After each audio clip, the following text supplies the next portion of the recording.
సరే చూడండి, ప్రతి మనిషి తన జీవితంలో దేవుని మీద ఆనుకోవడం నేర్చుకోవాలి. ప్రతి మనిషి జీవన శైలిలో అనేకమైన మార్పులు వచ్చిన నీకు దేవునికి మధ్య ఉన్న సంబంధం కొనసాగించబడాలి. దేవుడు ఆది నుండి కోరుకునేది కూడా అదే. దేవుడు ఒక మంచి రిలేషన్ కావాలని కోరుకుంటున్నాడు. ఆదికాండం 2వ అధ్యాయం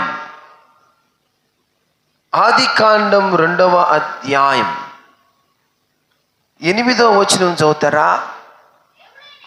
దేవుడైన యెహోవా తూర్పున ఏదేములో ఒక తోటను వేసి నరుని దానిలో ఉంచెను. చాలు. దేవుడు ఒక తోట వేసాడు. ఆ తోటలో ఎవరిని పెట్టాడంట? ఆ తోటలో నరుని పెట్టాడు. నరునితో దేవుడు సంభాషణ కొనసాగుతూ వచ్చింది. నరునితో సంబంధాలు పెంచుకోవాలని దేవుడు కోరుకున్నాడు. ఈ తోట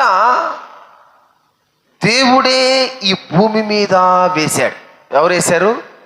దేవుడే ఈ భూమి మీద తోట వేశాడు. చదవండి అక్కడి నుంచి. దేవుడైన యెహోవా తూర్పున ఏదోనులో ఒక తోట వేసి తాము నిర్మించిన నరుని దానిలో ఉంచెను. మరియు దేవుడైన యెహోవా చూపునకు రమ్యమైనదిగా, ఆహారములకు మంచిదిగా ప్రతి వృక్షాన్ని ఆ తోట మధ్య జీవవృక్షాన్ని, మంచి చెడ్డలు తెలివినిచ్చు వృక్షమును నేల నుండి మొలిపించును. ఆ తోటను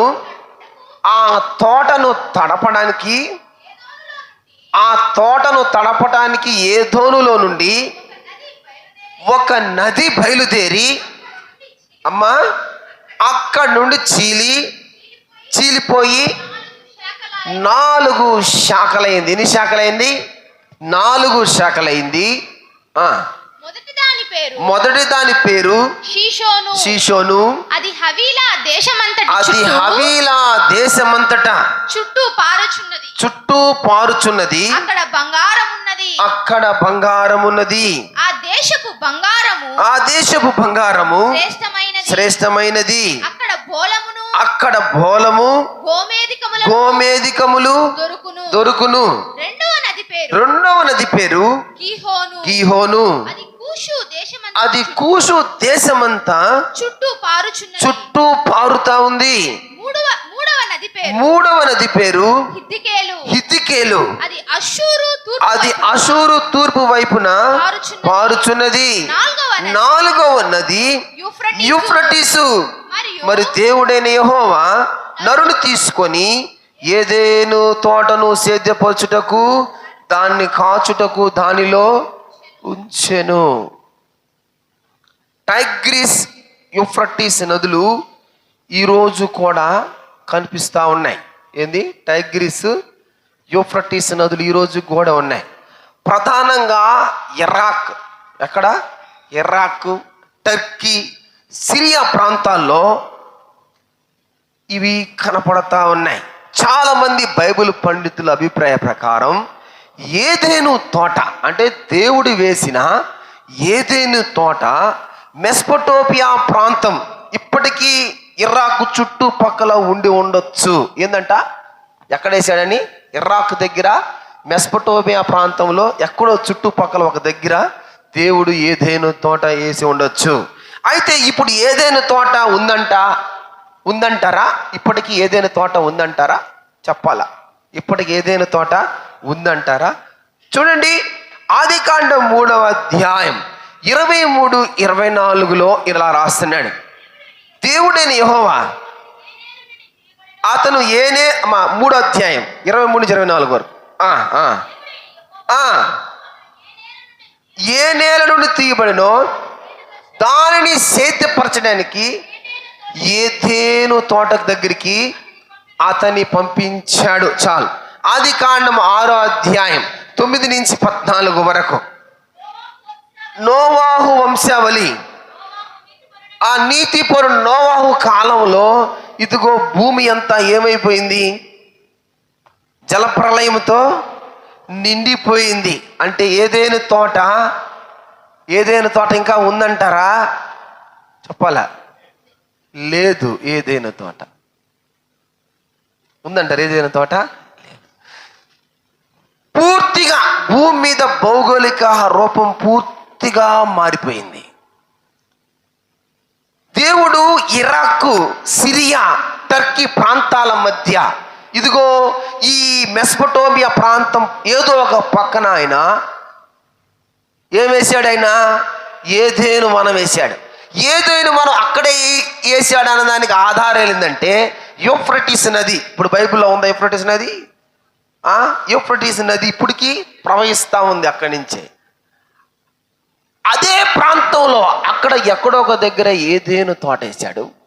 ఏదైనా తోటను సేద్యపరచడానికి ఎవరిని పెట్టాడు? ఆదాముని పెట్టాడు.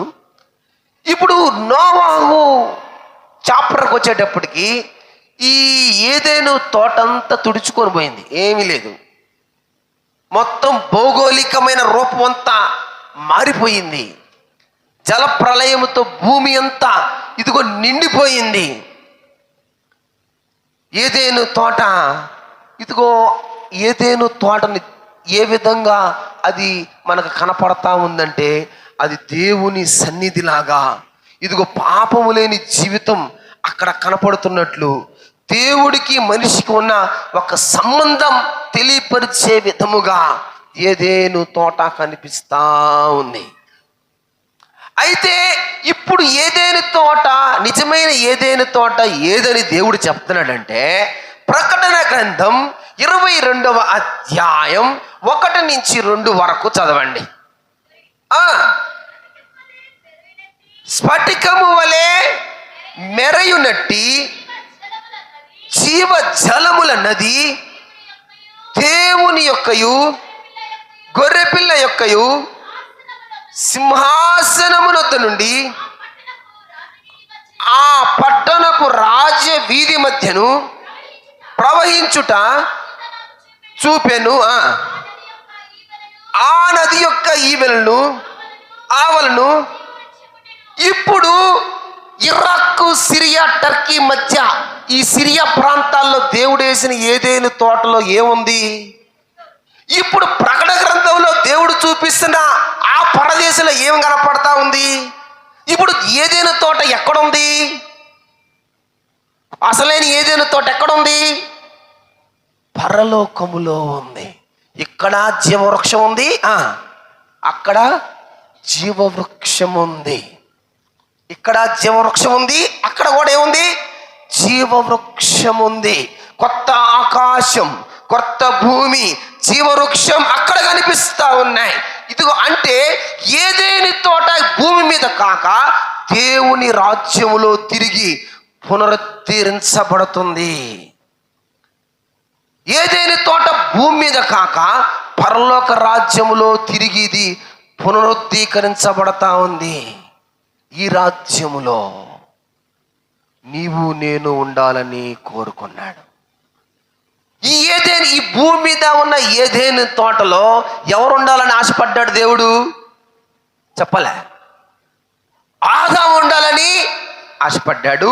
ఇదిగో ఈ స్ఫటికము కలిగిన ఈ ఏదైనా తోటలో ఎవరు ఉండాలని కోరుకుంటున్నాడు? ఆయన నీవు నేను ఉండాలని కోరుకుంటున్నాడు. అబ్బా, ఎంత గొప్ప దేవుడైనా, ఎంత గొప్ప దేవుడైనా.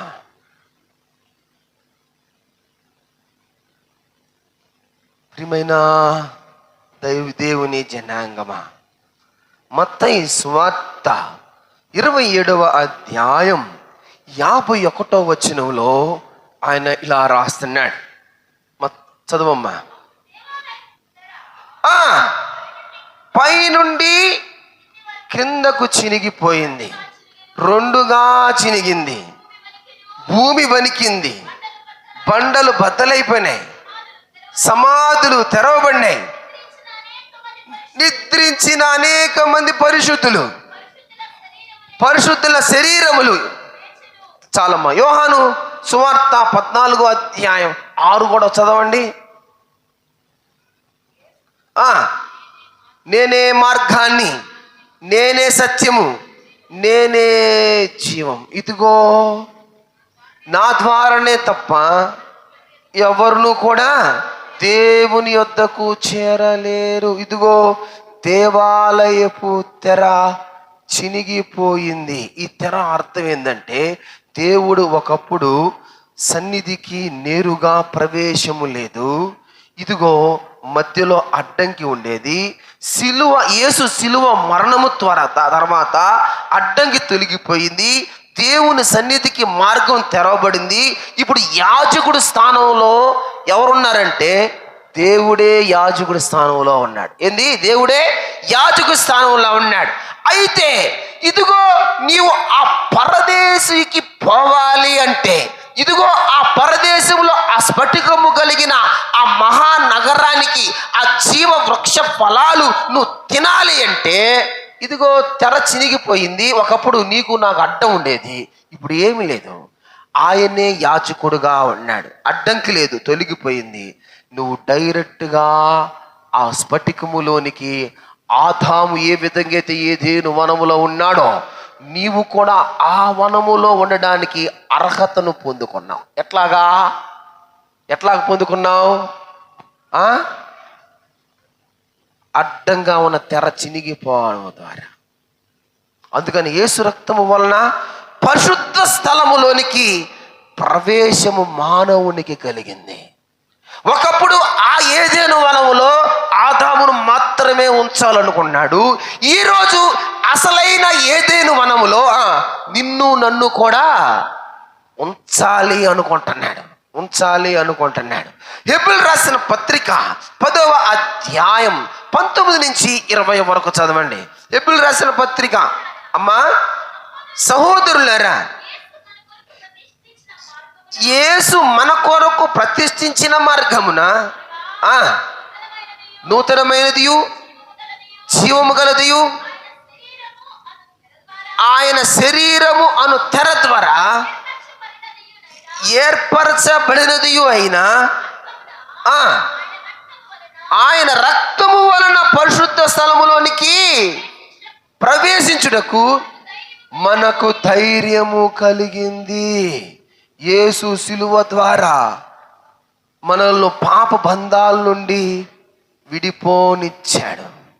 తెర చించబడింది అంటే దేవుని సన్నిధికి మార్గం పూర్తిగా తెరవబడింది. సిలువ దగ్గర పాపం ఆగిపోయింది, తెర చక్కగా చినిగిపోయింది, సన్నిధి మనకు తెరవబడింది. ఏదేను తోటలో కోల్పోయిన అనురాగాలు, ఏదేను తోటలో కోల్పోయిన అనుబంధాలు, ఏదేను తోటలో కోల్పోయిన ఇదిగో ఆ జీవ వృక్ష ఫలాలు నీకు మళ్ళీ ఆయన తీసుకొని ఇవ్వడానికి, మళ్ళీ వాటిని స్వతంత్రులుగా చేయడానికి ఆయనే ఈ లోకానికి దిగి వచ్చాడు. హల్లెలూయా, హల్లెలూయా. ప్రియమైన దేవుని బిడ్డలారా, 1 కొరింథీయులకు రాసిన పత్రిక 3వ అధ్యాయం 16వ వచనం చదవండి. దేవుని ఆలయము ఉన్నారనియు దేవుని ఆత్మ మీలో నివసించుచున్నదనియు మీరు ఎరుగరా. ఏందంట? మనలో ఏముందంట? ఏముందంట? దేవుని ఆత్మ ఉందంట. మనం ఎవరై ఉన్నామంట? దేవుని ఆలయమై ఉన్నారట. నేను ఒక మాట చెప్పనా? మనిషి జీవితంలో ప్రతిదాన్ని విలువిస్తాడు. సంపాదించిన సంపాదనకి విలువిస్తాడు, కట్టుకున్న గృహానికి విలువిస్తాడు, ఉద్యోగానికి విలువిస్తాడు, వాడు చేసే పనికి విలువిస్తాడు, ప్రాధాన్యత ఇస్తాడు, అధికారికి విలువిస్తాడు, తన యజమానుడికి విలువిస్తాడు, తన పై ఆఫీసర్కి విలువిస్తాడు, ఆఖరికి తన భార్యకి, తన బిడ్డలకి, తనకు తాను విలువించుకుంటాడు. కానీ దేవుని ఆత్మకు మాత్రం మనిషి విలువీయడంలా. అదే నా బాధ. మనిషి ప్రతి దానికి విలువిస్తున్నాడు, కానీ అయ్యో నాలో దేవుని ఆత్మ ఉందే, నేను దేవుని యొక్క ఆలయమై ఉన్నానే, ఇదిగో ఈ ఆలయాన్ని, ఇదిగో ఆ స్ఫటికము కలిగిన, ఇదిగో ఆ పరదేశంలోకి తీసుకొని పోవడానికి, ఆదాముతో తెగిపోయిన ఆ బంధాన్ని మళ్ళీ ఆయన అతికించడానికి, మళ్ళీ కలపడానికి నా కోసం ఈ లోకానికి వచ్చి, ఇదిగో చనిపోయి తిరిగి లేచి పునరుద్ధీకరించబడి, ఇదిగో పరిశుద్ధ ఆత్మను నాలో పెట్టాడే, నేనే ఆయన ఆలయం అంటున్నాడే, నేనే ఆయన కావాలంటున్నాడే, నాలోనే ఉండాలనుకుంటున్నాడే, దేవుని ఆత్మను నాతో పెట్టాడే, ఆ ఆత్మ ద్వారా బ్రతుకుతున్నాను, ఆ ఆత్మ ద్వారా చెలిస్తున్నాను, ఆ ఆత్మ ద్వారా మాట్లాడుతున్నాను, ఆ ఆత్మ ద్వారా సంపాదించుకుంటున్నాను, ఆ ఆత్మ ద్వారా నడిపబడుతున్నాను, ఆ ఆత్మ ద్వారా నేను జీవుడిగా నాలో ఒక జీవం ఉండి నేను ఉనికిని చాడుతున్నాను అనేది మనిషి కోల్పోతున్నాడు. ఆ ఆత్మను గుర్తుపెట్టుకోలేకపోతున్నాడు. ఆ ఆత్మ ద్వారే నేను ఇన్ని కార్యాలు చేస్తున్నాను అనే సంగతి మర్చిపోతున్నాడు. ప్రియమైన దైవ జనాంగమా, మనిషిలో నుంచి ఆత్మే వెళ్ళిపోతే తర్వాత మనిషి పరిస్థితి ఏం గాను? ఆత్మ మనిషి నుంచి వెళ్ళిపోయింది, తర్వాత మనిషి పరిస్థితి ఏంది? ఆత్మ వెళ్ళిపోయింది. ఇప్పుడు మాట్లాడుతా ఉన్నాను, నాలో నుంచి ఆత్మ వెళ్ళిపోయింది. నరుని నాసికారంధ్రములో జీవాయువును ఊదగా నరుడు జీవాత్మై చెలించాడు. ఇప్పుడు నేను ఆత్మ వెళ్ళిపోయింది నాలో నుంచి. నాలో ఏముంటుంది? ఇంకా చలనం గమ్ముగా పడిపోతా. అంటే ఇక నా ఉద్యోగం అయిపోను, నా భార్య ఏమైపోను, నా బిడ్డ ఏమైపోను, ఇది నడిపిస్తున్న కంపెనీ ఏమైపోను, ఈ పరిస్థితి ఎట్లా జరుగుతుందో నాకేం తెలుసు, నా బంధువులు ఏమైపోను, సంపాదించుకున్న ఆస్తులు ఏమైపోతాయి, ఏమీ ఉండవు. కానీ మనిషి అన్నిటికీ, తన చుట్టుపక్కల ఉండే అన్నిటికీ విలువిస్తాడు, కానీ నీలో నివసించే ఆత్మకు మటుకు మనిషి విలువడం.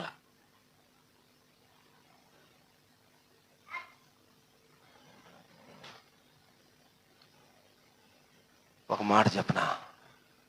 అద్భుతమైన మాట చెప్తా, ఈరోజు రాసుకోవాలి మీరు. ఆ రోజు ఏదెను తోటలోకి ఆదాముని సేద్యపరచడానికి పెట్టి, ప్రతిరోజు సాయంత్రం పూట ఎవరు వచ్చేవాళ్ళు ఆదామును కలుసుకోవడానికి? చెప్పాలా? దేవుడు వచ్చేవాడు. అద్భుతమైన మాట చెప్పనా? ఈరోజు దేవుడికి అతి పరిశుద్ధమైన స్థలం ఏందో తెలుసా?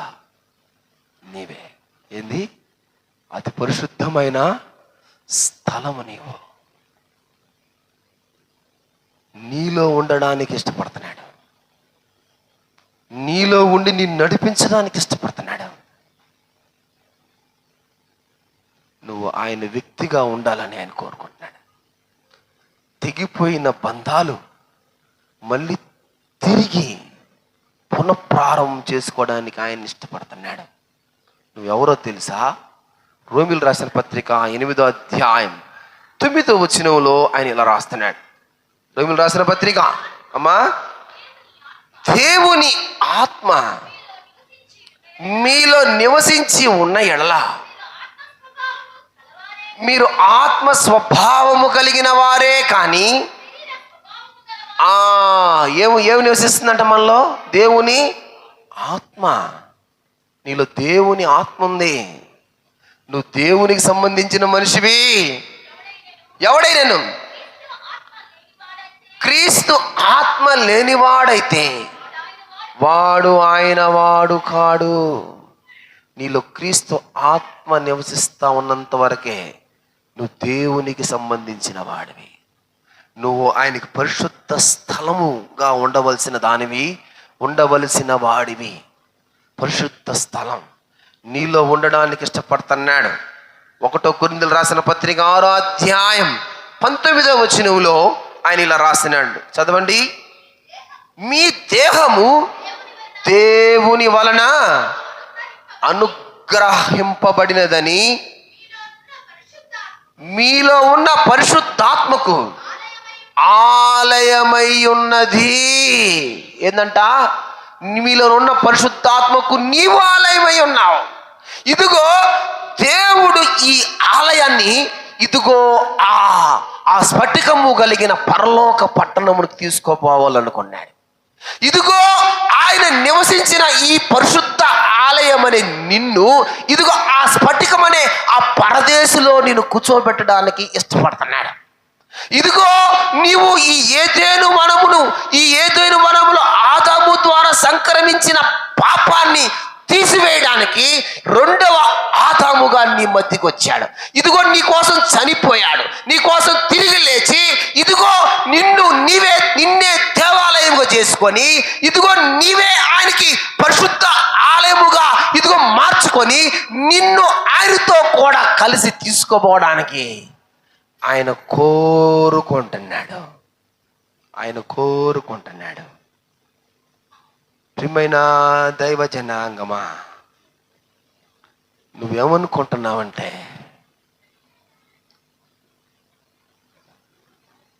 నువ్వు ఒంటరిగా ఏదో బ్రతుకుతున్నావు అనుకుంటున్నావు. ఒంటరిగా నేను సంపాదించుకుంటున్నాను, తింటున్నాను అనుకుంటున్నావు. నో, నీ వల్ల ఏమీ కాదు. ఆయన నీలో ఉండబట్టే నువ్వు చెలిస్తా ఉన్నావు. ఆయన ఊపిరి నీలో ఉండబట్టే నువ్వు బ్రతుకుతున్నావు, లేకపోతే లేదు. ప్రియమైన దైవ జనాంగమా, అందుకని యెహెజ్కేలు 36వ అధ్యాయం 27వ వచనంలో ఆయన ఇలా రాస్తున్నాడు. యెహెజ్కేలు 36వ అధ్యాయం, నా ఆత్మను, ఎవరు ఆత్మ ఇది? ఎవరు చెప్తున్నారు ఈ మాట? దేవుడు చెప్తున్నాడు. ఏమంటున్నాడు? నా ఆత్మను మీ అందుంచి నా కట్టడలను అనుసరించువారిగాను నా విధులను కైకొనువారిని గాను మిమ్మును చేసేదను. దేవుని ఆత్మ మనలో ఉంచుతున్నాడట. ఆయన ఆత్మ మనలో ఉంచి ఆయన కట్టడలను ఆయన విధులను నెరవేర్చుకోవాలని ఆశపడుతున్నాడట. ఇదిగో నేను మళ్ళీ చెప్పనా, ఈ కట్టడలు ఈ విధులు నేను ఇలా అనుకుంటున్నాను. ఈ కట్టడలు ఈ విధులు అంటే ఏమిటి అని అంటే, ఇదిగో ఆ రోజు దేవుడు ఆదాముతో ఉన్న సంబంధం, ఆ రోజు ఆదాముకు దేవుడికి ఉన్న ఇదిగో ఆ ప్రేమ అనురాగాలు, ఆ రోజు ఆదాముకు దేవుడికి ఉన్న ఆ మమకారాలు, ఆ రోజు ఆదాముకు దేవుడికి ఉన్న ఇదిగో ఆ డీరెస్ట్ ఫ్రెండ్షిప్ మళ్ళీ ఆయన పునఃప్రారంభం చేసుకోవడానికి ఆయన ఇలా అంటున్నాడు, నా ఆత్మను నీలో ఉంచి ఇదిగో నా కట్టడలను నా విధులను నీకు నేర్పించాలనుకుంటున్నాను. వీటి ద్వారా మన ఇద్దరి బంధం స్థిరపరచబడాలని, ఆ రోజు ఏదెను వనంలో కోల్పోయిన బంధం నీతో మళ్ళీ పునఃప్రారంభం కావాలని ఆయన కోరుకుంటున్నాడు. నీలో మళ్ళీ పునఃప్రారంభం కావాలని కోరుకుంటున్నాడు. ఆయన ఆత్మను నీలో ఉంచాడు. నువ్వు చెలిస్తున్నావు. నువ్వు ఎవరి కోసం బ్రతకాలి తెలుసా? ఆయన కోసం మాత్రమే బ్రతకాలి. 2 కొరింథీయులకు రాసిన పత్రిక 6వ అధ్యాయం 16వ వచనంలో ఆయన ఇలా రాస్తున్నాడు. 2 కొరింథీయులకు రాసిన పత్రిక,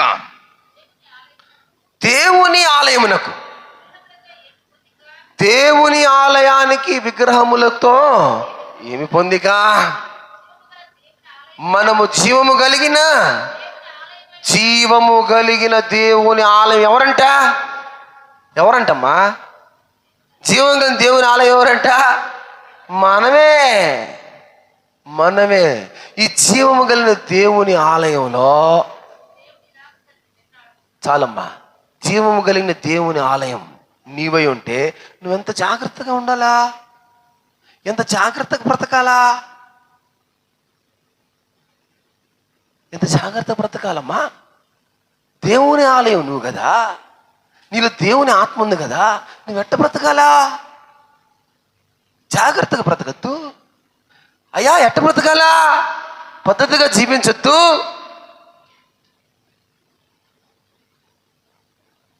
ఒక మాట ఉంది, లోకడ ఒక సామెత, కళ్ళు తాగినా, కళ్ళు చెట్టు కింద కూర్చున్నా ఒకటేనంట. ఏంటంట? కళ్ళు తాగినా, కళ్ళు చెట్టు కింద కూర్చున్న వాడిని అదే ఘాటికి గట్టేస్తారంట. పాపము చేసిన, పాపాన్ని ప్రోత్సహించిన అదే జాబితా, అదే జాబితా తిరుగులే. నువ్వు పాపము చేసినా, నీ ఇల్లు పాపముగా మారిపోయిన, పాపానికి చోటిచ్చిన అదే జాబితా. జాగ్రత్తగా ఉండొద్దు. నువ్వు ఆయన ఆలయం కదా, నిన్ను ఆయన ఆలయంగా పిలుచుకుంటున్నాడు కదా, ఎట చూసుకోవాలి ఆయన ఆలయాన్ని? ఉదయాన్నే వచ్చి పిల్లలంతా చిమ్మి నీట్గా ఇది లైజాల్ వేసి బాగా తుడిచి ఒక్క చిన్న మరక లేకుండా చేసిపోయారే. ఇదిగో ఈ గోడలతో కట్టిన ఈ ఆలయాన్ని, దేవుడే నివసిస్తున్న నీ ఆలయంలో నువ్వు ఎంత జాగ్రత్తగా ఉండాలా? నువ్వు ప్రతిరోజు సరి చేసుకోవద్దా? ఏదైనా ఉందంటే ప్రతిరోజు నువ్వు క్లీన్ చేసుకోవాలి కదా ఈ ఆలయాన్ని. క్షణము నువ్వు దీన్ని వేరే చేసుకోవాలి కదా, క్షణం దీన్ని సరి చూసుకోవాలి కదా. పాపము చేసిన, పాపానికి ప్రోత్సహించిన నిన్ను దేవుడు ఒకే ఘాటి కట్టేస్తాడు. తిరిగేలే, నేను చేయట్లేదులే, ఇంకోరు చేస్తున్నారులే, నాది నేను మా ఆయన బాగానే ఉన్నావులే, వాళ్ళు చేస్తే నాకేమిలే, నువ్వు ప్రోత్సహిస్తా ఉన్నావేమో. దేవుడు నిన్ను వాళ్ళని ఒకే ఘాటి కట్టేస్తాడు. గుర్తుపెట్టుకోవాలా. దేవుడు ఒక మాట అన్నాడు. ఏమన్నాడు? నా ఇల్లుని మీరు ఏం చేస్తున్నారు? దొంగల గుహగాను, వ్యాపారపు ఇల్లుగాను, వ్యభిచారులకు నిలయగాను మారుస్తున్నారేమో. నా ఇల్లు, నా గృహం, నా స్వరక్తం ఇచ్చి దీన్ని కొనుక్కున్నా. Is my home. ఏమనుకుంటున్నారు? జాగ్రత్త. కొరడా తీసుకున్న రోజులు ఉన్నాయి. ఆయన ఏం తీసుకున్నాడు? ఆయన కొరడా తీసుకొని తరుముకున్నాడు. జాగ్రత్త. తరుముకోకముందే మనం సరి చేయబడాలి. ఇదిగో దేవునితో తెగిపోయిన బంధాన్ని మళ్ళీ నువ్వు అతికించుకోవాలి. దేవుడు నీ దగ్గర నుంచి కోరుకునేది అదే. దేవుడు నీ దగ్గర నుంచి ఆశపడేది అదే. ఆయన తెగతింపులు చేసుకునే దేవుడు కాదు. ఇదిగో మళ్ళీ నిన్ను ప్రేమించడానికి ఇష్టపడే దేవుడే ఉన్నాడు. ప్రియమైన దైవ జనాంగమా, చూడండి ఒక మాట, ఆయనతో సంబంధాన్ని ఏ విధంగా ఏర్పరచుకోవాలా? రేపు 14, 15, 16 జరగబోతున్న ఉపవాస ప్రార్థనలో ఇదిగో నువ్వు ఆయనతో సంబంధం ఏర్పరచుకోవాలని దేవుడు కోరుకుంటున్నాడు. హల్లెలూయా, హల్లెలూయా. లూకా సువార్త 18వ అధ్యాయం 1వ వచనములో ఇలా రాస్తున్నాడు. లూకా సువార్త 18వ అధ్యాయం 1వ వచనం. వారు విసుకక నిత్యము ఏం చేయాలంట? ప్రార్థన చేయాలి. ఆయన వారితో ఈ ఉపమానము చెప్పాను చాలు. ఏం చేయాలంట? సంబంధాన్ని పెంచుకుంటూ పోవాలంటే ఏం చేయాలంట? అమ్మా ఏం చేయాలంట? విసుకక నిత్యము ప్రార్థన చేయాలి. ఆయన నీతో ఉన్నాడు అనే దానికి మొట్టమొదటి నిదర్శనం విసుగక. ప్రియమైన దేవుని జనాంగమా, దేవుడు నిన్ను సరిచేస్తున్నప్పుడు, దేవుడు నిన్ను గద్దిస్తున్నప్పుడు నువ్వు విసుక్కోకూడదు. భలే చెప్పినవులేయా, మాకు తెలుసా, విసుక్కుంటే కుదరదు. ఏదెను వనము నుంచి ఆదామును తోసేసినట్లు తోసేస్తాడు. ఏదెను వనములో క్షేమం, ఏదెను వనములో ఇదిగో ఫలం, ఏదెను వనములో సంతృష్టి, ఏదెను వనములో ఇదిగో దేవునితో సంబంధం, ఏదెను వనములో దేవునితో గడిపే ఆ దినాలు ఇక ఉండవు. దేవుడు గద్దిస్తున్నప్పుడు నువ్వు విసుక్కోవద్దు. సామెతలు 3వ అధ్యాయం 11వ వచనంలో ఆయన ఇలా రాస్తున్నాడు. సామెతలు 3వ అధ్యాయం 11వ వచనం, నా కుమారుడా, యెహోవా శిక్షను ఏం చేయాలి? తునీకరించవద్దు, ఆయన గద్దింపునకు విసుగవద్దు. జాగ్రత్త. విసుక్కుంటున్నావేమో నువ్వు, నీ ఆయాస్కరమైన పనుల వలన దేవునికి విసుగు పుట్టిస్తున్నావేమో. జాగ్రత్త. హెజ్కేలు 16వ అధ్యాయం 43వ వచనంలో ఆయన ఇలా రాస్తున్నాడు. హెజ్కేలు 16వ అధ్యాయం 43వ వచనం, నీ యవ్వన దినములను తలంచుకొనక వీటన్నిటి చేత నీవు నన్ను విసిగించితివి. ఏందంట? ఎవరు చెప్తారు ఈ మాట? దేవుడు అంటున్నాడు, ఇదిగో నీ క్రియల వలన, ఇదిగో నీ చేష్టాల వలన, నీ స్వప్రయోజనాల వలన నువ్వు నన్ను విసిగించేసావు. బాగా నా గద్దింపుకు నువ్వు విసుక్కుంటున్నావేమో. జాగ్రత్త.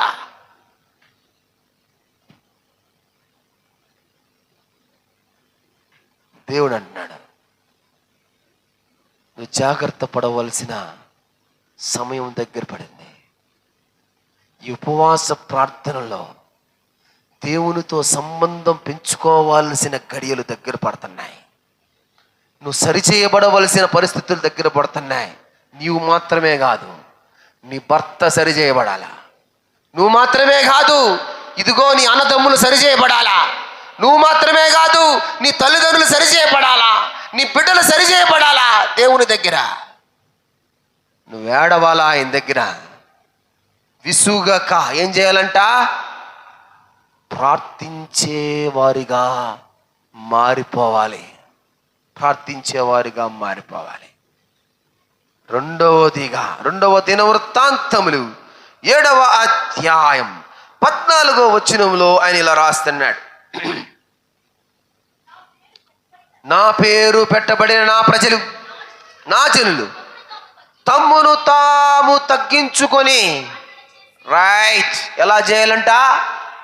ఇదిగో రేపు 14, 15, 16 దినాలు జరుగుతున్నాయి ఉపవాస కోడికలు. 3 రోజులు 3 స్పీకర్లు ఉంటారు కదా. దేవుడు నీకు చెప్తున్నాడు, అమ్మా నువ్వు విసుగక 3 రోజులు మందిరంలో కనపడాలా. ఇదిగో నేను 14వ తేదీ వచ్చినాలే, 15వ తేదీ రాకుండా పర్వాలేదులే, 16వ తేదీ బాదం. ఇదిగో మా పేరు వచ్చే లోపలకే ఇదిగో నేను 16 రోజు వస్తుందిలే, ఈ 14, 15 ఆగిపోయి 16వ తేదీ వద్దాం, లేదులే మధ్యలో 1 రోజు పోదాం. కుదరదు. దేవుడు అంటున్నాడు, నువ్వు విధేయతతో ఆయన దగ్గర కనిపెట్టుకోవాలి. ఈ 3 రోజులు ఇదిగో ఆయన నీ వైపు చూస్తా ఉన్నాడు. మొట్టమొదటి రోజు నుంచి 16వ తేదీ దాకా వచ్చే ప్రతి ఒక్కరిని గమనిస్తాడు. ప్రియమైన బెరాక ప్రార్థనా మందిర సంఘస్థులారా, గానుగుపెంట, ఇదిగో లింగనపాలెం, పెరుగుపాలెం, సత్యవోలు, కొమ్మి, ఇదిగో కుంకువారిపాలెం, రావంచిపురం, పార్లపల్లి, అగ్రహారం చూస్తున్న ఇదిగో బెరాక ప్రార్థనా మందిర సంఘస్థులారా, మీరు 3 రోజులు ఆయనకు కనపడాలి. 3 రోజులు కనపడాలి. 3 రోజులు ఆయన దగ్గర విధేయతతో ప్రార్థించేవారుగా కనపడాలి. బైబిల్లో ఒక మాట రాయబడి ఉంది, విధేయత వలన నీతి కలుగును. ఏం కలుగుద్దంట? నీతి. నువ్వు విధేయత చూపిస్తే దేవుడు నిన్ను నీతిమంతుని దృష్టిలో వేస్తాడు. విధేయుడు కానివాడు జీవము చూడడు.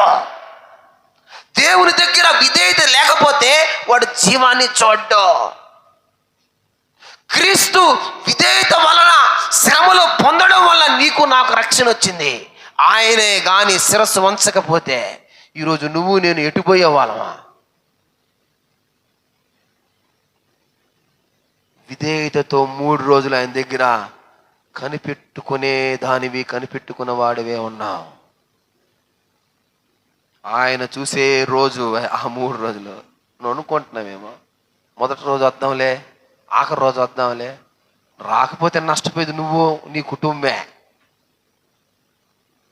వచ్చిన వాళ్ళందరూ బాగుపడతారు, వాళ్ళు దేవుని దగ్గర ప్రాధేయపడతారు.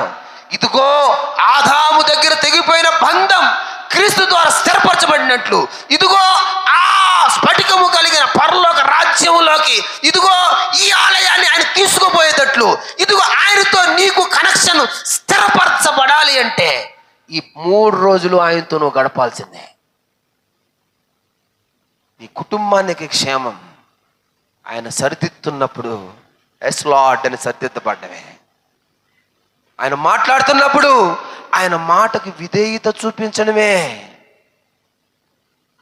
ఆయన అంటాడు, విసుక్కక ప్రార్థించు, విధేయతతో ప్రార్థించు, విధేయత వలన నీతి కలుగుద్ది. విధేయుడు కానివాడు జీవము చూడ్డు. విధేయతతో ఆయన దగ్గర ప్రాధేయపడు. మత్తయి సువార్త 21వ అధ్యాయం 22వ వచనంలో ఆయన ఇలా రాస్తున్నాడు, మీరు ప్రార్థన చేయనప్పుడు ఏందంట, వేటిని అరుగుదురో అవి దొరికినవని నమ్మిన ఎడల వాటినన్నిటిని పొందుదురని వారితో విశ్వాసముతో, ప్రతికూల పరిస్థితులను బట్టి కునిగిపోక ధైర్యము కలిగి విశ్వాసముతో ప్రార్థించు. విశ్వసించువాడు నశింపక నిత్య జీవము పొందుతాడు. విశ్వాసముతో అడుగు, విశ్వాసముతో అడుగు. నినివే పట్టణ ప్రజలు ఎన్ని రోజులు ఉపవాసం ఉన్నారు? ఎన్ని రోజులమ్మా? నినివే పట్టణ ప్రజలు అందరు ఉన్నారా? లేకపోతే ఒక రోజు ఉండి ఇంకో రోజు ఉండక, లేకపోతే 3వ రోజు ఉండి అటు ఉన్నారా అమ్మా? అందరంటే ఆ దేశం అంతా, ఆ రాజుతో సహా దేవుడు కనికరం పొందుకున్నంత దాకా ఉపవాసం ఉన్నారు. ఇంకులోడు బర్రెలు కానీ పశువులు కూడా మేత మేల బూడిద పోసుకొని గద్దె దిగి రాజు సమాజంలో కూర్చున్నాడు. ప్రజలందరూ కూర్చొని దేవుని వైపు చూస్తా ఉన్నారు. దేవుని నోటి నుంచి వచ్చిన శిక్ష వెనక్కి తిరిగింది. హల్లెలూయా, హల్లెలూయా. ఎక్కడి నుంచి? దేవుని నోటి నుంచి వచ్చిన శిక్ష ఏమైంది? రిటర్న్ బ్యాక్, వెనక్కి వెళ్ళిపోయింది. అనుకుంటున్నామేమో ఈ కుడికలు ఆశామాషిగా జరగవు. ఆత్మదేవుడే ఇక్కడ తిష్ట వేసుకొని కూర్చొని మన సాయి చూస్తున్న ఈ 3 రోజులు నువ్వు విశ్వాసముతో నువ్వు ప్రార్థించాలని దేవుడు కోరుకుంటున్నాడు. ప్రియమైన దైవ జనాంగమా, అందుకని యాకోబు రాసిన పత్రిక 5వ అధ్యాయం 15వ వచనంలో ఆయన ఇలా రాస్తున్నాడు, విశ్వాస సహితమైన ప్రార్థన రోగిని స్వస్థత. నువ్వు ఏ రోగంతో ఉన్నావో, నువ్వు శరీరక రోగమా, ఆత్మీయ రోగమా, ఆర్థిక రోగమా, నువ్వు ఏ రోగాలతో ఉన్నావో నాకు తెలీదు. విశ్వాస సహితమైన ప్రార్థన ఆ రోగిని స్వస్థపరచద్ది.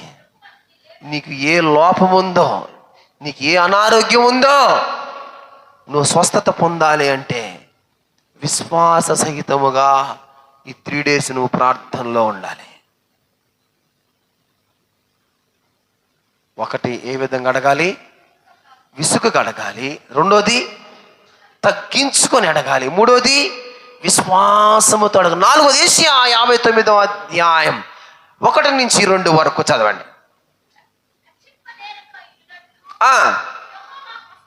యెహోవా హస్తము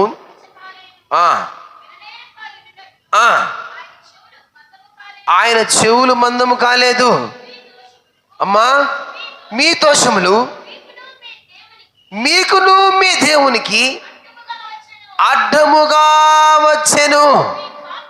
మీ పాపములు ఆయన ముఖాన్ని మరుగు చేస్తున్నాయి కనుక ఆయన ఆలకింపుకున్నాడు.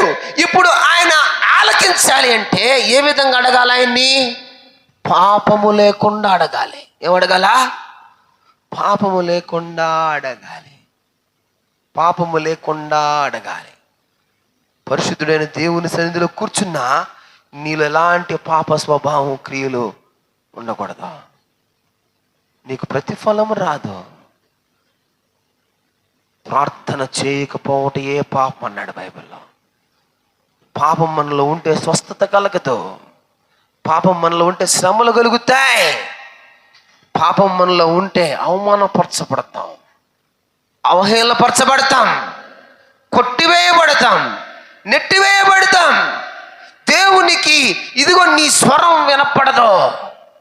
దేవుడు నీ ప్రార్థన ఆలకించడు. ఈ 3 రోజులు నువ్వు పరిశుద్ధముగా ఆచరించవలసిందే. దేవుడు నిన్ను సిద్ధపాటులోకి తీసుకొని వస్తున్నాడు. ఈ 14, 15, 16 జరగబోతున్న ఉపవాస ప్రార్థనలో నిన్ను సిద్ధపాటులోకి తీసుకురావడానికి ఆయన ఇష్టపడుతున్నాడు. నువ్వు ఎలా ప్రార్థించాలంటే దేవుడు చెప్తున్నాడు. ఎఫెసీయులకు రాసిన పత్రిక 6వ అధ్యాయం 18వ వచనంలో ఆయన ఇలా రాస్తున్నాడు. ఎఫెసీయులకు రాసిన పత్రిక 6:18. ఆత్మ వలన ప్రతి సమయమందును ప్రతి విధమైన ప్రార్థనను విజ్ఞాపన చేయుతూ ఆ విషయమై సమస్త పరిశుద్ధుల నిమిత్తమును పూర్ణమైన పూర్ణమైన పట్టుదలతో ప్రార్థించాలంట. ఎలా ప్రార్థించాలా? చాలు, పట్టుదలతో ప్రార్థించాలి. ప్రార్థన యందు పట్టుదల కలిగి ఉండండి. రోషము గలవారై ఉండండి. నిశ్చలముగా పట్టుకొందుము. ఇదిగో పట్టుదల కలిగి ప్రార్థన ప్రతి క్రైస్తవ జీవితంలో అవసరమై ఉన్నది. ప్రియమైన దైవ జనాంగమా, దేవుడు నీ దగ్గర నుంచి కోరుకునేది అదే. పట్టు వదలక ప్రార్థించాడు ఒక ఆయన. ఎవరు చెప్పండి? పట్టు వదలక ప్రార్థించాడు. పట్టు వదలక ప్రార్థిస్తే ఆయన ఏం పొందుకున్నాడు? గొప్ప ఆశీర్వాదాలు పొందుకున్నాడు. గొప్ప ఆశీర్వాదాలు. ఇది మనుషులు ఇచ్చే ఆశీర్వాదం కాదు. ఏంది? ఎవరిచ్చే ఆశీర్వాదం? దేవుడిచ్చే ఆశీర్వాదం. ఎట్లా ఉండాలంటే అది పట్టు వదలకు ఉండాలి. పట్టు వదలకూడదు, పట్టుకోవాలి గట్టిగా ఆయన్ని. దైవజనుడు మాట్లాడుతున్నప్పుడు నిన్ను ఏదైనా హృదయంలో ఒక మాట తాకిందనుకో, దాన్ని పట్టుకోవాలి. దాన్ని పట్టుకొని ప్రార్థించాలి. ప్రియమైన దైవ జనాంగమా, పట్టు వదలకపోతే ఆయన అట్లానే పట్టుకొని నువ్వు ప్రార్థిస్తే నీ పక్షాన దేవుడు కార్యాలు జరుగుతాయి. దేవుడు కార్యాలు నువ్వు చూస్తావు. పట్టు సడలిపోకూడదు. పట్టు సడలితే కష్టం. ఈ 3 రోజులు దేవుని దగ్గర నువ్వు విచారించవలసిన వాడివిగా ఉన్నావు. ఈ 3 రోజులు ఉపవాస ప్రార్థనలు ఈ సంవత్సరమంతా నీ ఆత్మీయ జీవితానికి కంచె. ఏంది? ఈ 3 రోజుల ఉపవాస ప్రార్థనలు ఈ సంవత్సరం అంతా నీ ఆత్మీయ జీవితానికి కంచె. ఈ 3 రోజుల ఉపవాస ప్రార్థనలు ఇదిగో నీ ఆత్మీయ జీవితానికి పునాదులు, స్థిరపరచబడిన పునాదులు. దైవజనులు ఊరికే రారు, వాళ్ళు దేవుని సన్నిధిలో ఏడ్చి ఏడ్చి ఏడ్చి ఏం మాట్లాడాలి ఈ సంఘంతోని దేవుని దగ్గర కనిపెట్టుకొని, దేవుని దగ్గర సమయాన్ని వెచ్చించి, నడుములు పడిపోతున్న అట్లానే కూర్చొని ప్రార్థిస్తా వాక్యాన్ని ధ్యానం చేసుకొని మీ దగ్గరికి వస్తారు. మీరు మిస్ అయిపోతే దేవుడు మిమ్మల్ని కూడా మిస్ చేసుకుంటాడు, గుర్తుపెట్టుకోవాలి. యోధా 1వ అధ్యాయం 20వ వచనంలో ఆయన ఇలా రాస్తున్నాడు. అమ్మా, ప్రియులారా, మీరు విశ్వసించు పరిశుద్ధమైన దాని మీద మిమ్మల్ని మీరు కట్టుకొనుచు పరిశుద్ధాత్మలో ప్రార్థన, నిత్య జీవార్థమైన మన ప్రభువుకు యేసుక్రీస్తు కనికరము కొరకు కనిపెట్టుచు దేవుని ప్రేమలో నిలిచినట్లు కాచుకొని. ఎట్లా చేయాలంటే ప్రార్థన పరిశుద్ధాత్మలో ప్రార్థన చేయాల. క్రీస్తులో ప్రతి విశ్వాసి అంటుకట్టబడి ఫలించి అభివృద్ధి పొందగలిగే మార్గాల్లో ఇది ఒకటి. అదే ఆత్మలో ప్రార్థించడం. ఇలా చేయవలసిన బాధ్యత ప్రతి విశ్వాసి పైన ఉంది. ఒక ఆత్మయందు తండ్రి సన్నిధి చేర్చగలం. ఒక ఆత్మయందే ఆత్మ తాను మన పక్షమును విజ్ఞాపన చేయుచున్నాడు. పరిశుద్ధాత్మ మనకు నూతన స్వభావాన్ని కలుగు చేస్తున్నాడు. ఇదిగో నువ్వు పరిశుద్ధాత్మలో ప్రార్థించాలని దేవుడు కోరుకుంటున్నాడు. పరిశుద్ధాత్మలో ప్రార్థించాలని ఆయన కోరుకుంటున్నాడు. పరిశుద్ధాత్మ చేత నువ్వు నింపబడాలని కోరుకుంటున్నాడు. నేను ఒక మాట చెప్పనా, ఆయన పరిశుద్ధాత్మ చేత నిన్ను నడిపించాలి అని కోరుకుంటున్నాడు. హల్లెలూయా, హల్లెలూయా. ఈ 2026 సంవత్సరంలో పరిశుద్ధాత్మ చెయ్యి ఇదిగో నువ్వు పట్టుకుని ఆయనతో నడవాలని దేవాతి దేవుడు కోరుకుంటున్నాడు. దేవాతి దేవుడు కోరుకుంటున్నాడు. అందుకే ఈ ఉపవాస ప్రార్థనలు నువ్వు పరిశుద్ధాత్మతో నడిపింపబడాలని కోరుకుంటున్నాడు. ప్రియమైన దేవ జనాంగమా, ఎఫెసీయులకు రాసిన పత్రిక 2వ అధ్యాయం 18వ వచనంలో ఆయన ఇలా రాస్తున్నాడు, చదవండి.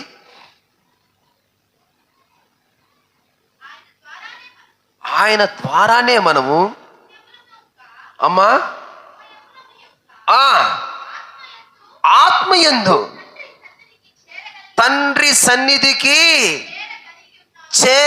ఆ ఒక్క ఆత్మయందే తండ్రి సన్నిధికి నువ్వు చేరగలిగి ఉన్నావు. దేని తప్ప కాదు. పరిశుద్ధాత్మతో నువ్వు ప్రార్థించే అనుభవంలోకి రావాలి. ప్రియమైన క్రైస్తవ విశ్వాసి, నీ సొంత ప్రార్థనలో నీ సొంత మాటలే ఉంటాయి. నేను మళ్ళీ చెప్తున్నాను, నీ సొంత ప్రార్థనలో ఇతరుల గురించి పొగడ్డమే ఉంటుంది. నీ సొంత ప్రార్థనలో ఇదిగో నీ గురించి నువ్వు చేసుకోవడం ఉంటుంది. నీ సొంత ప్రార్థనలో కన్నీళ్ళు ఉండవు. నీ సొంత ప్రార్థన ఆచార సంబంధమైన ప్రార్థనగానే ఉంటుంది. నీ సొంత ప్రార్థన అలవాటు సంబంధించిన ప్రార్థనగానే మిగిలిపోద్ది. పరిశుద్ధాత్మ చేత ప్రార్థిస్తే నీలో తెలియని దుఃఖం, పరిశుద్ధాత్మ చేత ద్వారా ప్రార్థిస్తే ఇదిగో నీలో తెలియని ఆనందం, పరిశుద్ధాత్మ ద్వారా నువ్వు ప్రార్థన చేస్తే ఇదో నీకు తెలియని మనశ్శాంతి, పరిశుద్ధాత్మ ద్వారా నువ్వు ప్రార్థన చేస్తే నీకు తెలియని సమాధానం, పరిశుద్ధాత్మ ద్వారా నువ్వు ప్రార్థన చేస్తే ఇదిగో నిన్ను నువ్వు మర్చిపోతావు, ఆత్మచేత నింపబడతావు, కన్నీటి అనుభవాల్లో ముందుకు కొనసాగబడతావు. ఇదిగో ఎంతసేపు ఆయన నడిపిస్తాడో అంతసేపు నువ్వు ప్రార్థనలో కొనసాగుతావు. ఇది పరిశుద్ధాత్మ నడిపింపు. పరిశుద్ధాత్మ ద్వారా ప్రార్థన చేస్తే నీ మాటలు ఉండవు. హల్లెలూయా, హల్లెలూయా. ఆయన మాట నీ నోటిలో పెడతాడు. ఆయన మాటే నీ మాటగా మారిపోద్ది. ఆయన మాట చేత ఇదిగో నీవు నీ దేహము ఇదిగో ప్రభావితము చేయబడతావు. ఆయనకు సంపూర్తిగా ఇదిగో నువ్వు వశమైపోతావు. ఆయన సంపూర్ణము యొక్క ఇదిగో ఉద్దేశాల్లో నువ్వు ఉంటావు. ఇక బ్రతికేది నువ్వు కాదు, ఆయనే. ఇక జీవించేది నువ్వు కాదు, ఆయనే. ఇదిగో ఆయన ఏ విధంగా అయితే పునరుత్థానుడయ్యాడో నువ్వు కూడా పునరుత్థానంలోకి చేర్చబడతావు. పరిశుద్ధాత్మ ద్వారా ప్రార్థించే అనుభవంలోకి సంఘ విశ్వాసి రావాలి. ఆయన మనసుని నీ మనసులో పెట్టి ఆయన దేని గురించి అయితే విజ్ఞాపన చేస్తూ ఉన్నాడో అటువంటి విజ్ఞాపన నీలోంచి బయలుదేరునుగాక. హల్లెలూయా. ప్రియమైన దైవజనమా, ఇప్పటిదాకా నీ అలవాటు క్రమమైన ప్రార్థనలే ఇక దేవుడు కుదరదన్నాడు. పరిశుద్ధాత్మ ద్వారా నువ్వు ప్రార్థించబద్ధుడివై ఉన్నావు. 7వదిగా యాకోబు రాసిన పత్రిక 5వ అధ్యాయం 16 నుంచి 18 వరకు చదవండి. అమ్మా, మీ పాపములను ఒకనితో ఒకడు ఒప్పుకొనుడి, మీరు స్వస్థత పొందినట్లు. ఒకని కొరకు ఒకడు ఏం చేయాలంట? ఆసక్తితో దేవుణ్ణి అడగ. నీతిమంతుని విజ్ఞాపన మన పూర్వకమైనదని బహు బలము గలదై ఉండెను. మన వంటి స్వభావం కలిగిన మనుషుడే ఆసక్తితో ప్రార్థించెను. 3.5 సంవత్సరం 3.5 సంవత్సరం వరకు భూమి మీద వర్షం లేదు. ఎన్ని సంవత్సరాలు? 3.5 సంవత్సరం ఏమి లేదంట, వర్షం ఆగిపోయింది. ఆయన మన వంటి ఏందంట, మనలాంటి స్వభావమే, మనలాగా భూమి మీద జీవించినోడే, మనలాగా దేవునితో అటాచ్మెంట్ కలిగిన వ్యక్తే. మనం ఏ దేవుని అయితే కొలుస్తున్నామో అదే దేవుణ్ణి ఏలియా కూడా కొలిచిన వాడే. ఆయన ప్రార్థిస్తే ఆసక్తితో 3.5 సంవత్సరం అలా వర్షం ఆగిపోయింది. ఆసక్తితో దేవుణ్ణి ప్రార్థించవలసిన దానివిగా ఉన్నావు. ఆసక్తితో వాక్యాన్ని అంగీకరించవలసిన దానివిగా వాడివిగా ఉన్నావు. ప్రభు కార్యముందు ఇదిగో ఆసక్తితో ముందుకు సాగిపోవలసిన వాడివిగా ఉన్నావు.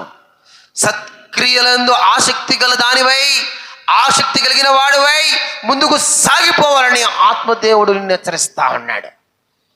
ఆసక్తితో ప్రార్థించాలి, ఆసక్తితో ప్రార్థించాలి. దైవ జనాంగమా, ఈనాడు క్రైస్తవులకు దేవుని పట్ల, మందిరము పట్ల ఆసక్తి తక్కువైపోయింది. ఆసక్తి తక్కువైపోయింది. ఒకప్పుడు మందిరంలో హోల్ నైట్ ప్రేయర్లు అంటే పరిగెత్తి నడుచుకొని వచ్చారు. ఈరోజు ఆటోలు పంపించినా కూడా రాటల్లా. మాకు ఆ చేయి నొప్పి, ఈ కాలు నొప్పి, ఈ తలనొప్పి, మాకు మొత్తం ఒళ్ళంతా నొప్పులతో ఉన్నాం.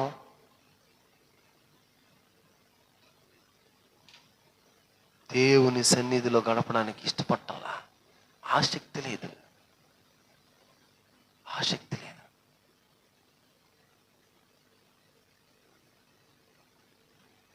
ప్రియమైన దైవ జనాంగమా, క్రైస్తవుల్లో ఈనాటి క్రైస్తవ సంఘాల్లో తగ్గిపోయింది ఆసక్తి. దేవుని మీద మక్కువ, దేవుని మీద ప్రేమ సంఘాల్లో కొదువైపోయింది. అందుకే నేను మీ మీద ఒక నేరము మోపవలసి ఉంది. ఏందంటది? నీకు ముందున్న ప్రేమ ఏంది లేదు, చల్లారిపోయింది. ప్రేమ ముందున్న ప్రేమ లేదు, చల్లారిపోయింది. ఆసక్తి లేదు. దేవుడు అంటే ప్రేమ తగ్గిపోయింది. దేవుని దగ్గర కనిపించవాలి అన్న ఒక స్వభావం కోల్పోయారు. ఏం పోతాంలే, పండుకొని నిద్రపోదాం, బాగా చలిగా ఉంది, 1-2 రగ్గులు కప్పుకొని గమ్ముగా పర్వాలే. కుంకుమరపాను వాళ్ళు వచ్చారు, నాకు చిన్న ఆనందం కాదు వాళ్ళు వచ్చినందుకు. వాళ్ళ కోసంగా చాలా పాటలు ఎక్స్ట్రా కూడా పాడినాం, చాలా సంతోషం.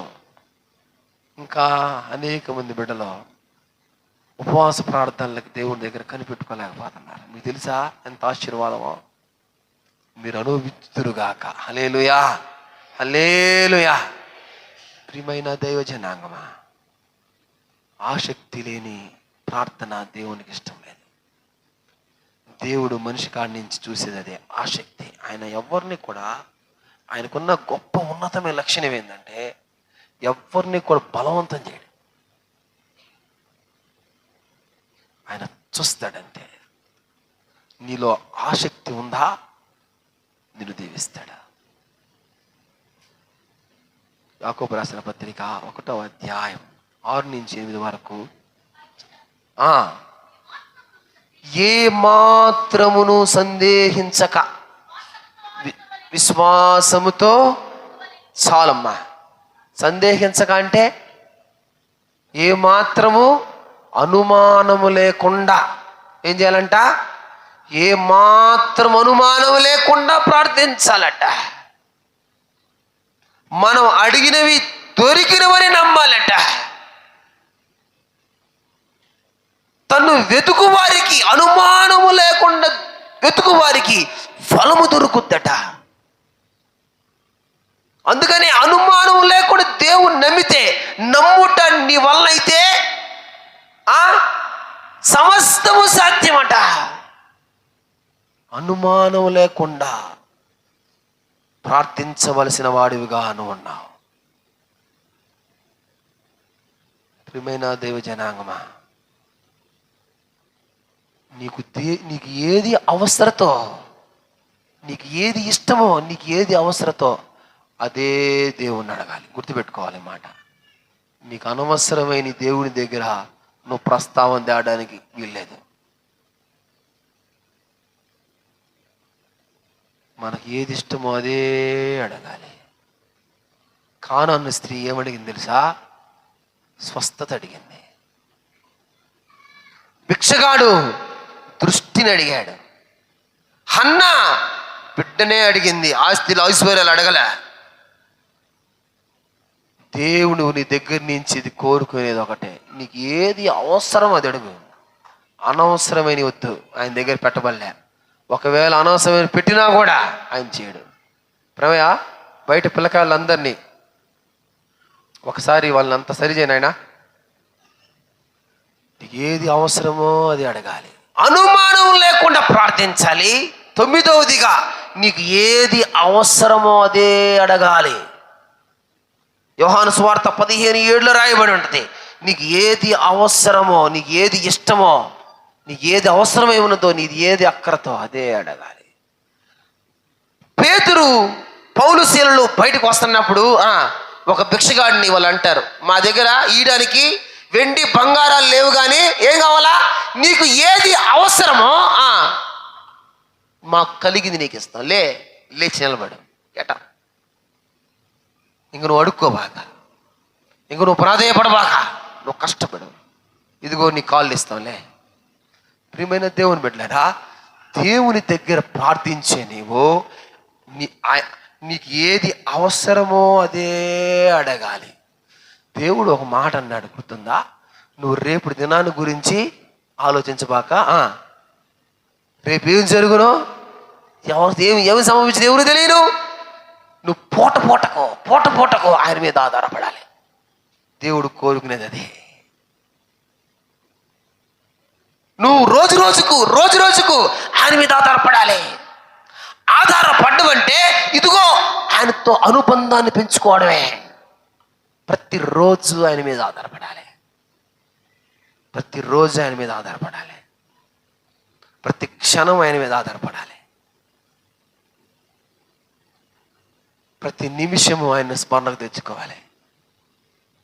నీకేది ఇష్టమో, నీకేది అవసరం అదే. దైవ జనాంగమా, ఆఖరిగా నేను ఒక మాట చెప్పి ముగిచ్చేస్తాను. దేవుణ్ణి ఎలా అడగాలంటే మంచి మనసుతో అడగాలి, మంచి మనసుతో ప్రార్థన చేయాలి. నీలో అంటే ఆ స్వభావాలు ఎట్లాగంటే అటువంటి పరిస్థితులు ఉండడానికి లే అని ఇష్టపడ్డాం. క్రైస్తవ విశ్వాసి చాలా రిజర్వ్డ్గా బ్రతకాల, చాలా విలువగా బ్రతకాలి, మంచి మనసుతో ఉండాలి, ఆత్మీయమైన పరిపక్వత నీలో కనపడాలి. ఆత్మీయమైన పరిపక్వత ఇది చాలా అవసరం. 2 రాజులు 20వ అధ్యాయం 3వ వచనంలో ఆయన ఇలా రాసినాడు. చదవండి. 2 రాజులు 20వ అధ్యాయం 3వ వచనం. యెహోవా యథార్థ వృద్ధనుడై సత్యముతో నీ సన్నిధిని నేను ఏ విధంగా నడుచుకుందునో, నీ దృష్టికి అనుకూలముగా నేను ఎలా జరిగించి తినో ఒక్కసారి ఏందంట కృపతో నన్ను జ్ఞాపకం తెచ్చుకో. హిజ్కియా కన్నీళ్లు విరుచుచు ప్రార్థన చేశాడు. మంచి మనసుతో ఆయన అడగాలయ్యా, నేను ఏ విధంగా జీవించాను, నేను ఎంత యథార్థంగా ఉన్నాను, నేను ఏ విధంగా నీతో గడిపాను, నేను ఏ విధంగా ఆరాధించాను, నీకు ఏ విధంగా నమ్మకంగా ఉన్నానో నన్ను ఒక్కసారి జ్ఞాపకం తెచ్చుకోయా. మరణాన్ని ఇవ్వకయ్యా. మంచి మనసుతో దేవుణ్ణి అడిగిన ఒక రాజు నిన్ను మనసుతో ఆయన అనుసరించాలి. సిలువ మీద దొంగలా అన్నాడు, అయ్యా నేను దొంగనే, నేను అనేకమైన పాపాలు చేసినోడ్నే, నువ్వు పరిశుద్ధుడు అని నేను ఎరుగుతున్నయ్యా, నువ్వు దేవుడు అయ్యా, నన్ను కూడా నీ రాజ్యంలో గుర్తించుకో. మనస్సు ఒకప్పుడు నీ జీవితం సరిగా లేకపోయి ఉండొచ్చు, ఒకప్పుడు నీ స్థితిగతులు సరిగా ఉండకపోవచ్చు, ఒకప్పుడు నువ్వు పడిపోయిన దానిగా ఉండొచ్చు. దేవుడు నిన్ను దర్శించిన వేళ నువ్వు ఏ విధంగా ఉండాలంటే మంచోడుగా మారిపోవాలి. ఒక్కసారి నన్ను జ్ఞాపకం తెచ్చుకో, నువ్వు ఉండే చోట నన్ను జ్ఞాపకం తెచ్చుకో. ప్రియమైన దైవ జనాంగమా,